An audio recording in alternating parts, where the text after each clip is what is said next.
my channel. Ako po si Annette. Kung bago po kayo sa channel ko, please subscribe down below. So, gagawa po ako ng leche flan na lulutuin ko sa oven. It take about maybe 30 minutes. Guys, ito po yung ingredients na gagawin natin sa leche flan na lulutuin ko sa oven. So, bali 14 eggs, large, and then 1 condensed milk. At saka yung asukal, yun yung ilalagay natin na magiging caramel. So, imimelt ko yan mamaya. And then, big bowl para natin, imimix siya at i-mixer natin. At saka yung tray na pinaglagyan ko ng yun yung gagamitin natin para lutuin ko mamaya sa oven.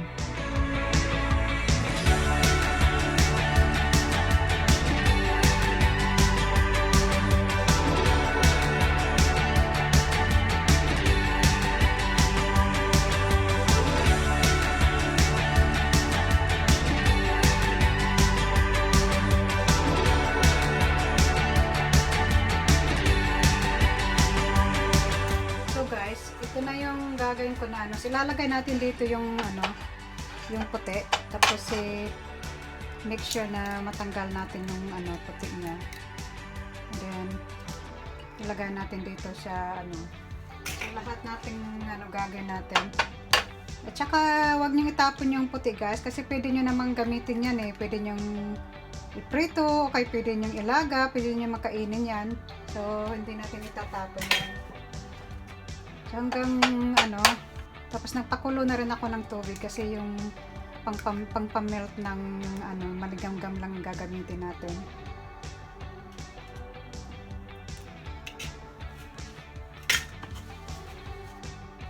So guys, bali 11 lahat yung pinaghiwalay ko na siya na eggs. So yung kasi sabi ko sa inyo 14 lahat. So yung tatlo na naiwan, paghaluin niyo yung puti at saka dito niyo na siya ibibit sa yan. Huwag niyo nang hiwalayin yung tatlong huwag niyo hiwalayin siya sa pula at saka puti. Niyo lang siya diyan. So ito nga tatlong ganito na ilalagay niyo dito sa So yan, tapos na, guys. So muna natin to, tanggalin muna natin dito ito. So guys, ito na yung gatas na condensed milk. So isasalan natin siya dito. Sasalan siya natin dito. Tapos lagyan natin siya ng maligamgam na tubig para siya matunaw at magiging malasaw yung gatas. Kaya lang yung ilalagay yung tubig, yung medyo maligamgam, huwag masyadong mainit kasi maluluto yung condensed milk. So guys, nilagyan ko ng konting malamig na tubig kasi yung tubig na galing sa kettle mainit. So make sure natin na hindi siya masyadong mainit at medyo malamig-lamig ng konti kasi baka naman matutunaw yung gatas natin. Kaya lang mainit talaga siya. So tapos isasalan niyo siya dito. Sasalan niyo siya dito. Ngayon, tunawan niyo naman to. Ito naman ang tutunawan yung tunawan nyo siya hanggang sa talagang tunaw na siya, hindi na buo yung gatas, parang malasaw na siya.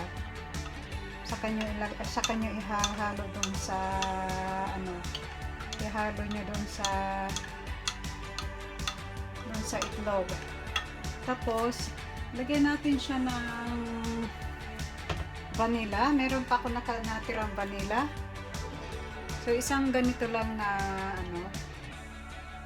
para naman inubos ko lang siya kasi wala na So lagyan natin ng vanilla. 1 lemon.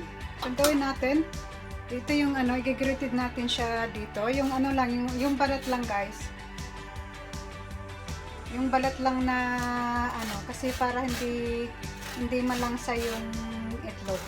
Basta tamang-tama lang siya na maano yung pinaka skin, yung balat niya. I-grated nyo lang doon sa itlog na ano, para naman hindi siya ano, kunting-kunti lang, wag masyadong marami para matatanggal yung langsa ng ano, ng itlog. So ayan na siya, tama na siguro yan. Kung walang lemon, subukan nyo siguro ng, kung may lime, pwede rin lime. Kaya kalamansi siguro, kung mababalatan nyo yung kalamansi. So yan lang. And then pwede na natin siyang ihalo dito kasi natunaw na siya. So paghaluin na natin, and then i-mix, gagamit tayo ng magic mix, para madali siyang ano. So ganyan lang siya guys. Tapos gagawa tayo ng caramel. So guys, i-mix natin siya. So dahan-dahan lang natin siya i-mix para maano siya. I-mix mo na siya ganyan guys, hanggang sa maano yung mga egg. Tapos ang gawin natin, lalagay natin siya sa ref ng mga 30 minutes hanggang sa lumamig. Tapos saka lulutuin para naman mag-settle down yung ano. So tatakpan natin siya ng cling film. Tapos ilagay natin siya sa ano guys. Ilagay natin siya sa ano, sa ref. So mamaya tatiming ko siya ng 30 minutes, tapos tatanggalin ko siya hanggang gumagawa ko ng ano, ng caramel. So gagamit lang tayo ng ano, mga 2 grams pala. So inanaw ko na siya dyan. Lagyan pa natin konti. So mga 2 grams lang siya guys, kasi marami na siya, hindi natin ito iubos lahat. I-measure ko na siya, kaya huwag nyo lang siyang ano, basta isi-shake nyo lang, isi-shake. At saka yung medium ang apoy lang niya. Hayaan nyo lang siya na ano, mag-melt. So ito na siya guys, na ano. So ayan, ano natin ng konti. Basta isi-shake nyo lang ng isi-shake ganyan. Hindi pa naman siya nag-melt eh. Tsaka mas maganda kasi pagka brown sugar, kasi ang ano niya, kulay niya maging dark brown talaga ang kulay. Kasi yung puti kasi hindi masyadong ang kulay niya eh. So hayaan nyo lang siya na, huwag nyo siya masyadong ano lang, basta isi-shake nyo lang yung kaldero, yung kaldero na saucepan na ganito. Huwag nyo masyado siyang hahaluin. Kaya lang inaano ko kasi dahil medyo may mga ubo-ubo pa eh. Kaya gano'n ng ano. Otherwise, hayaan nyo lang siya na ano, matunaw sa ano, sa apoy.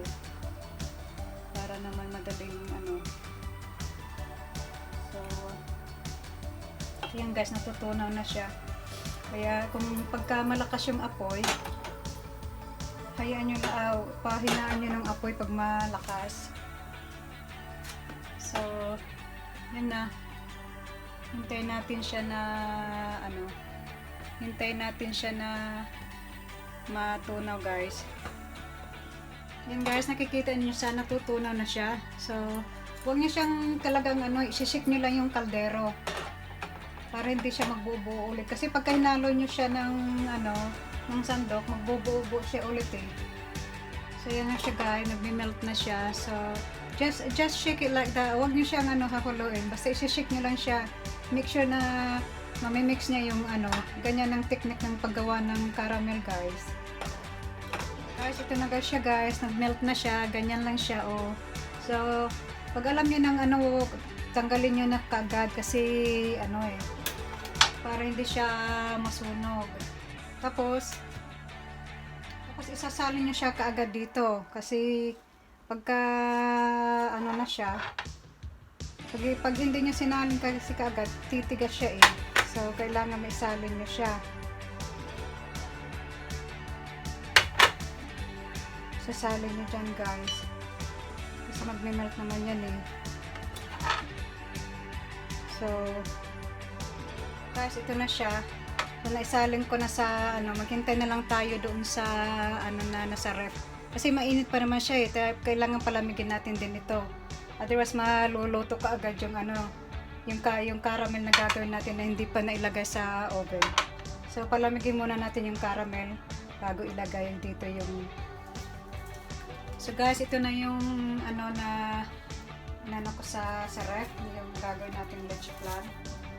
So, gagawin ko, salain natin para matanggal yung mga buo-buo na hindi masyadong nahalo, tsaka yung, di ba, para may bula-bula siya.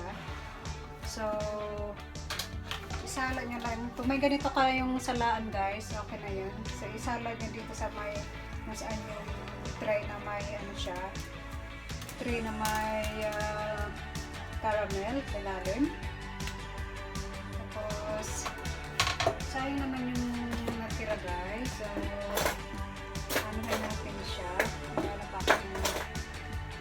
Sayang naman yan na natira dito. Kasi nakita nyo, ang dami-daming buo. So, kailangan talaga salain siya eh. Sayang naman yan guys. Kaso lang talaga tingnan yung dami. Diba? O, yan ang mga natatanggal natin dito. Pero anuhin nyo rin. Tapos ngayon, yan o, ano pa siya eh. So, ang gagawin natin, ito yung foil. Babalutin natin siya ng foil. Para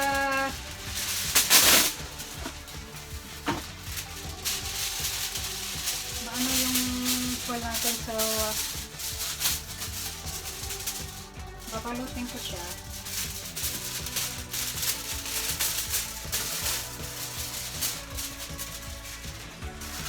Kailangan na walang hangin na makaano guys. So, balutin nyo siyang maigi. Make sure na walang hangin na makapasok. And then, yung tray na ano, gagamitin ko, yan po yung tray na may tubig siya. So, kailangan natin ng mga 3 ganito na tasa. Dito. So, lalagyan natin siya. Nilagyan ko na siya eh. So, 3 ganyan lang. Huwag masyadong, hindi siya dapat lumampas sa may, sa may tray. So, ngayon, ilalagay natin siya doon sa ilalim. Kailangan hindi siya, 3 ganyan lang na, Tapos, nakauna yung oven. Ilagay natin siya sa 175 degrees. Tapos, dito sa, sa may pan.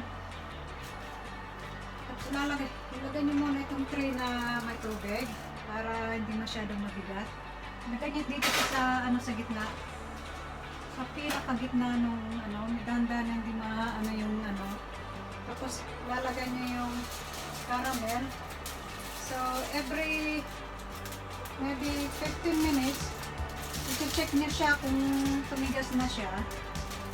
Tapos make sure na yung leche flan na ginawa ko. Pwede rin yung lagyan nyo siya ng ng dekorasyon na prutas sa ibabaw.